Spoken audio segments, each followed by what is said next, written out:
Yes. Use algebra to solve. Now, first of all, I recognize that it's a quadratic because I've got the squared. Okay, and it has another cosec, so that means I'm going to have to either factor or use the quadratic formula. Yes? So the next test doesn't have this stuff. The next test has all of the solving stuff because that's in both units. So part A is on your Chapter 6 test and your Chapter 7 test. What's not on your Chapter 6 test, the only thing new that we've learned in Chapter 7 is general solution and multi-revolution questions. So those are not on your Chapter 6 test. They're on your Chapter 7 test. Okay? It's like the general solution stuff. The general solution stuff is not going to be on your next test. That's on your Chapter 7. It's easier than this quiz we did today. And there's no pre-quiz for this quiz. For this quiz, there's no online pre-quiz. Just the review that you have. That's not mandatory. It's like very, very, very Passing is also not mandatory. If you do not do this review, you will fail the quiz. Bet money. So if it's quadratic, what I would do is I would move everything to the side where the coefficient in front of the squared is positive. So right now I have negative 3 cos squared. So I'm going to move everything to the left so that I have positive 3 cos squared. I would still have positive cos x. If I move the 1 over to the other side, I'd have minus 1, and we make one side equal to 0.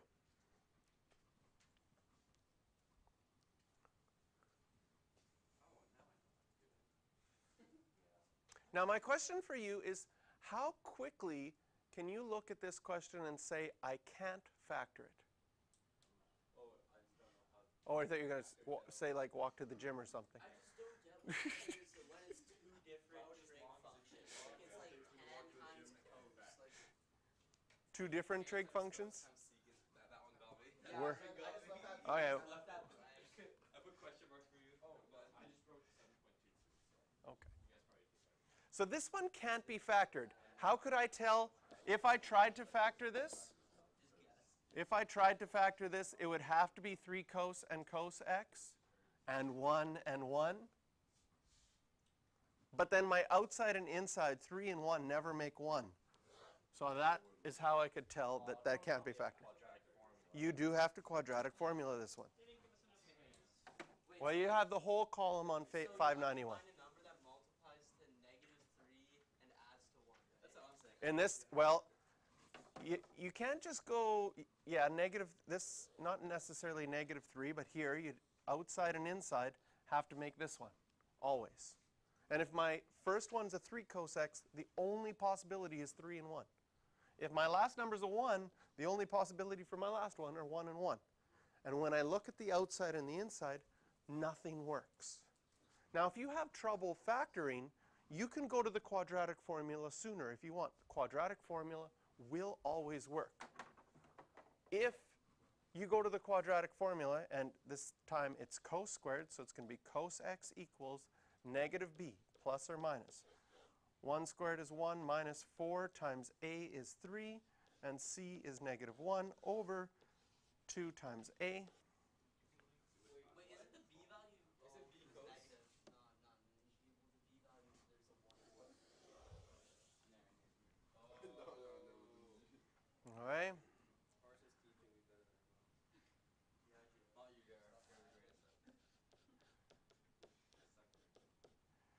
When I multiply this together, I'm going to get the square root of 13 and add, and 2 times 3 is 6. So now I have simplified it, and I get negative 1 plus or minus the square root of 13 divided by 6. If you did one that was factorable, the square root would be a nice number. If you get like, oh, square root of 16, that's 4. Then like, oh, that works out nicely. Yeah, that means you could have factored it. You didn't have to, but you could have. If the square root works out to be a nice whole number, it's telling you, yeah, you could have factored that. That might have been quicker, but it's not wrong if you didn't. Do we get the quadratic formula on tests? The quadratic formula is on your formula sheet. And you get your formula sheet for all of your tests. The only ones that I haven't done it so far because we only have used one formula so far. The S equals theta r. Yeah. And then from then on, you get to use the same formula sheet that you get to use on your exam. Yeah, quadratic formula is on your formula sheet. So, Mr. writes down the quadratic formula like equations faster than I can copy it. Like he gets the answer before I'm even done talking the first part, which obviously means I'm not very good at the quadratic formulas. Like factoring it is. Maybe you're alright, but he's just really good at it. How you just laugh? How long have you been doing this? I just learned this. I just learned this last night. I watched a YouTube video. Yeah, He watched the OE video from last year. that's right. JRT teacher.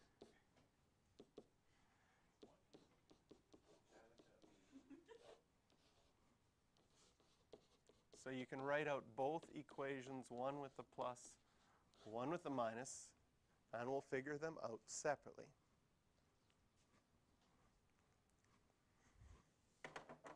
Sometimes these fractions are not easy to recognize if they're positive or negative. Sometimes they're not bad, but if you'd like, you can go to your calculator, type it in, -1 plus the square root of 13 divided by 6, and find out, okay, this one's positive 0.434. So cos x is positive 0.434. So I already know that it's going to be in quadrants 1 and 4.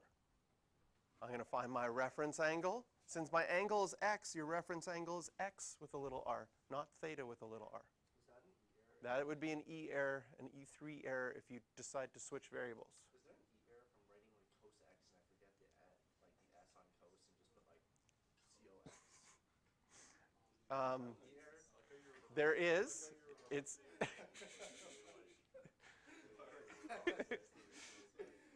that's an E7 error.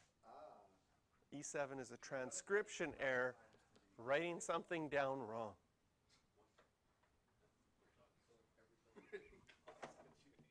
Okay, so now we can do cos inverse of this value, because it's already positive, and get a reference angle. Ooh, are we in degrees? No, so I've got to go to mode, make sure I switch back to radians.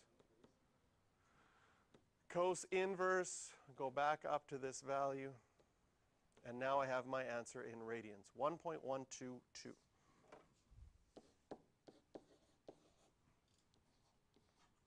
So my answers in quadrant 1, it would be 1.122, and in quadrant 4, I would have to go 2 pi minus that reference angle, 5.162. So, Why is it not angle R, but theta R? because our question had x in it, not theta. Our angle's x.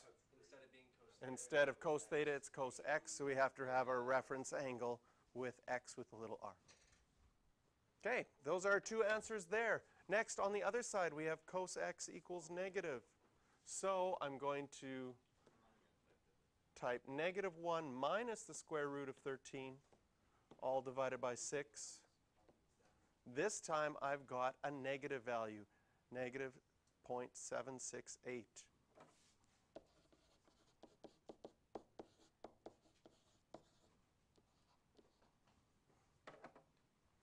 And so when I want to find my reference angle here, cos inverse, if I take this answer, it's negative, I'm going to need to multiply that by a -1 to make it positive. Or you can move your cursor and delete the negative, or however you'd like to do that. Because you always do a reference angle with the positive ratio, 0.696.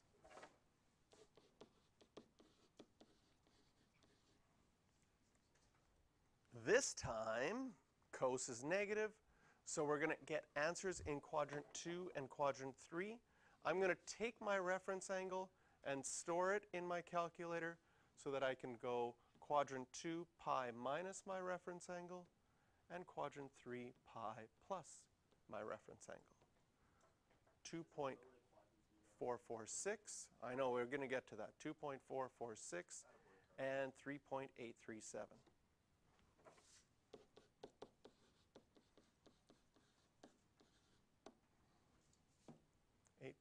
3.837.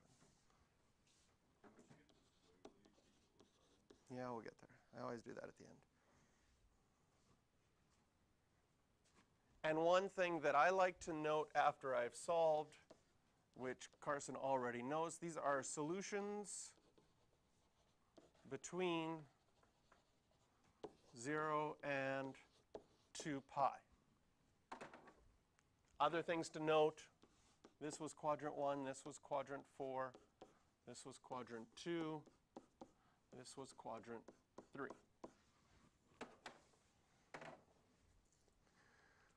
Because you're going to get into a groove of solving. You're going to think, okay, I'm going to solve between 0 and 2 pi so I know everything in the first time around.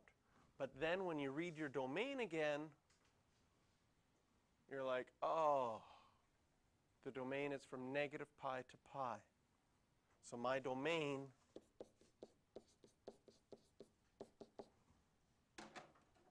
what does that mean? That is positive numbers, 0 to pi, which is just quadrant 1 and quadrant 2. So this one is going to be good, this one's going to be good, but these ones I have to take out. And negative numbers, I would go from 0 to negative pi. So I'm going to include quadrant 3 and quadrant 4, but as negative answers. So my final answer for x in this domain, I can keep 1.122. I can keep 2.446. But now I have to come up with an answer that's coterminal with 3.837, but it's negative. Which will be negative 2.446. How did I do that so quickly? How did I do that at all? Quick doesn't matter. You could give me 6 hours, I wouldn't get that. Well, here's my reference angle, right?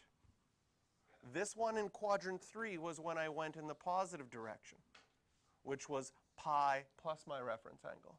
If I was going in the negative direction, can you see that you could go pi minus your reference angle? It's kind of like quadrant 2, but just negative. So I just took my quadrant 2 answer and made it negative. And I can take my quadrant 1 answer to get my quadrant 4 answer. All right, I'm never doing the math for it again. I'm just taking my quadrants that are allowed and making them negative. Well, no, that's not necessarily what's going to work out, but Does it work at least 50%? works at least 50% of the time, then I'm going to get at least 50%, and that's enough to pass. Okay. So there's A. Part B was the general solution. For the general solution, we take our answers from 0 to 2 pi, which we still have written above. Oh, so you have to take the ones.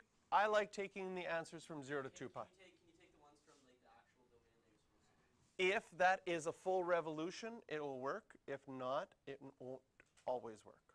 So I like to take the ones from 0 to 2 pi. So I'm going to do 1.122, 2.446, 3.837, and 5.162.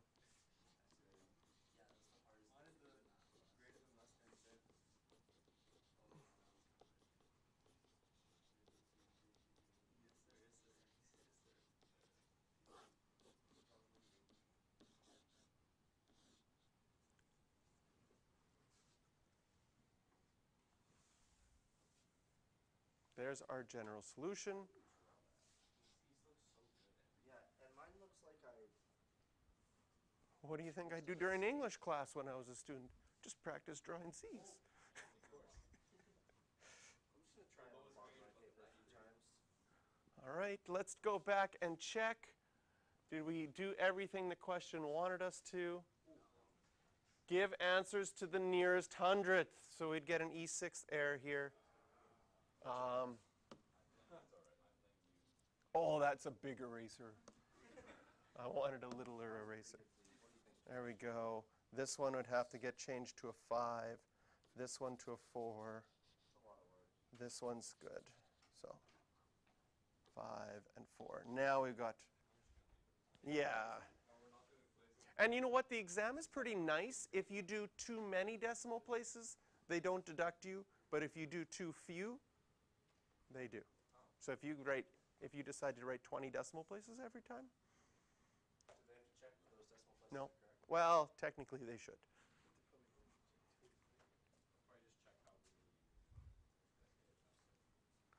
So, questions for homework are 14, 13, and 12, mixing things up here a little bit. For 14, you can use the quadratic formula, but I think a lot of the ones in 14 you can actually factor.